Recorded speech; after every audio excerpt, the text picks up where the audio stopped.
सुप्रभात बच्चों हम लोगों ने कविता जो है सूरदास के पद उस कविता के कवि परिचय सारांश और प्रस्तावना और शब्दार्थ भावार्थ के द्वारा कविता की चर्चा कर चुके हैं। आज हम यहाँ पर देखेंगे टिप्पणी के जो शब्दार्थ हैं, बराबर।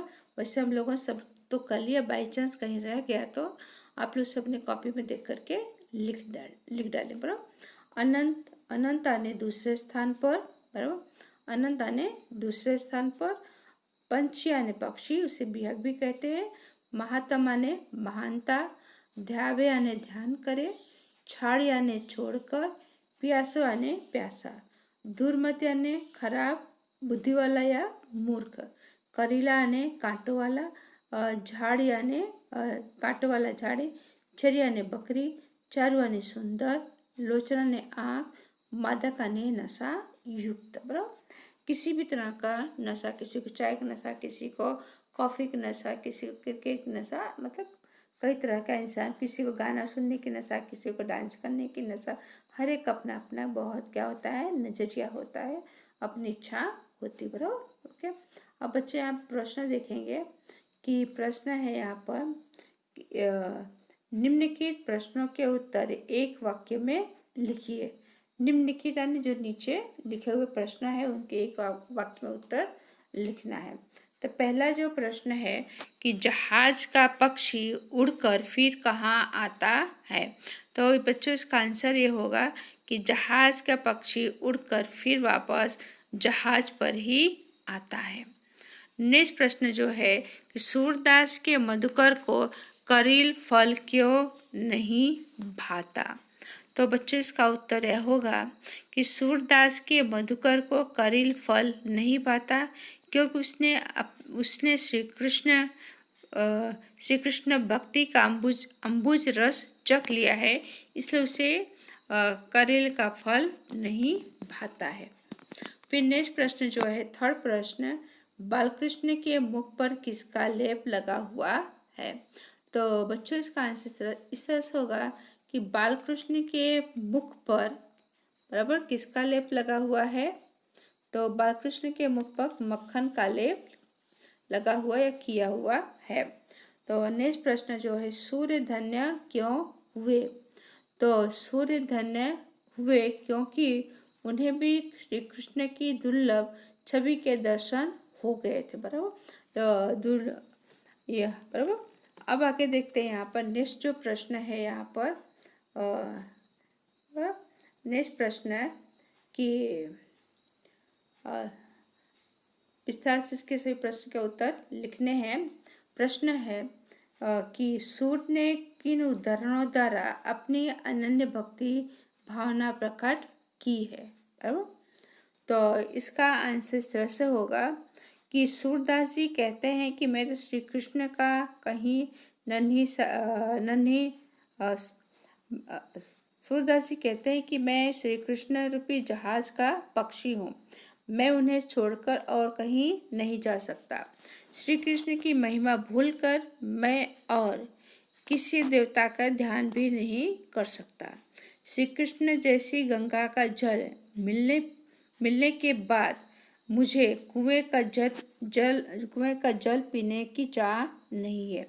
मेरा मन, लेखक कह रहे हैं कि मेरा मन मधुकर के श्री कृष्ण की भक्ति, बराबर, श्री कृष्ण की भक्ति का अम्बुज रस चखने के बाद अनन्य किसी रस की इच्छा नहीं रखता। मेरे प्रभु तो कामधेनु के समान है, उनको छोड़कर मैं बकरी का दूध दोहने क्यों जाऊं। पर इस प्रकार सूरदास जी ने विभिन्न उदाहरणों द्वारा अपनी भक्ति भाव प्रकट की है, बराबर। अब दूसरा जो प्रश्न है कि बालकृष्ण के स्वरूप का वर्णन कीजिए, तो बच्चों इसका उत्तर इस तरह से होगा कि बालकृष्ण श्री कृष्ण की मूर्ति बड़ी मनोहर है। वे अपने ऊपर हाथों में मक्खन लिए और घुटनों के बल चल रहे हैं। उनके मुंह में मक्खन लगा हुआ है और उनके गाल सुंदर है। आंखें चंचल हैं, उनके माथे पर गोरोचन का तिलक लगा हुआ है। बराबर। तो बच्चों अब दूसरा जो प्रश्न आप करेंगे, नेक्स्ट जो प्रश्न है कि ये हो गया उनके श्री कृष्ण के बाल स्वरूप का। और थर्ड जो प्रश्न है कि सूरदास अपने आप को धन्य मानते हैं। तो इसका प्रश्न इस तरह से होगा कि सूरदास श्री कृष्ण के अनन्य भक्त हैं। श्री कृष्ण के अतिरिक्त वे अन्य किसी का ध्यान नहीं रखते। श्री कृष्ण की मनोहक छवि उन्हें अनुपम खुद प्रदान करती है। वे श्री कृष्ण की इस छवि को देखकर दुर्लभ मानते हैं।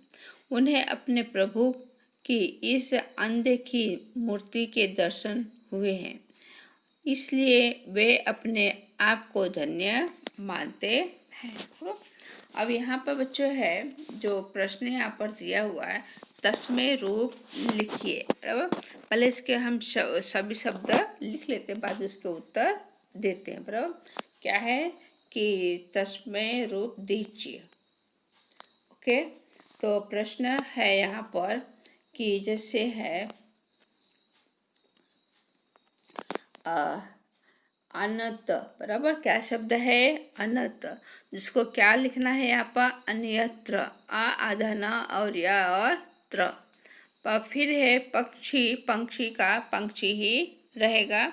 और फिर है महात्म। बराबर। महात्म का होगा और महात्म का होगा महात्म्य। फिर दुर्मत यानी दुर्गति, मधुमय यानी मध्य। उसके बाद फिर है प्यासो। प्यासो यानी प्यासा। घुट यानी घुटनों के गुच्छे या बाल।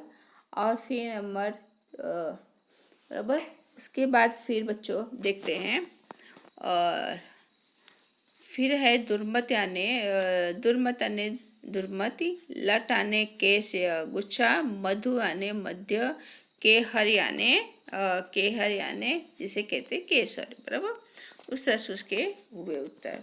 अब यहाँ पर दूसरा देखते हैं बच्चों, यहाँ पर जो है बराबर समानार्थी शब्द लिखिए। बराबर। तो पहला जो है पक्षी, उसका होगा खग। बराबर। अम्बुज, अम्बुज यानी जलज। फिर है कूप, कूप यानी कुआं। और फिर है मधुकर, और मधुकर का है भौरा। घेनु यानी उसका अर्थ होगा घेनु, तो मन की कामना को पूर्ण करने वाला। फिर छेरी, छेरी यानी बकरी। और नवनीत यानी वो मक्खन लिए हुए। फिर है लोचन, लोचन ने नयन। नख कंठ, नख कंठ। बराबर। तो शरीर कंठ है, नख अलग है। कंठ यानी गला और नख यानी नाखून। बराबर। बच्चों यहाँ पर ये समाप्त हुआ। और आप लोगों को इस प्रश्नों के उत्तर आप सुन करके भी लिख सकते हैं, और आप क्या बोलते हैं उसे PDF में से भी देख करके इसे आप लिख सकते हैं। बराबर। थैंक यू, धन्यवाद।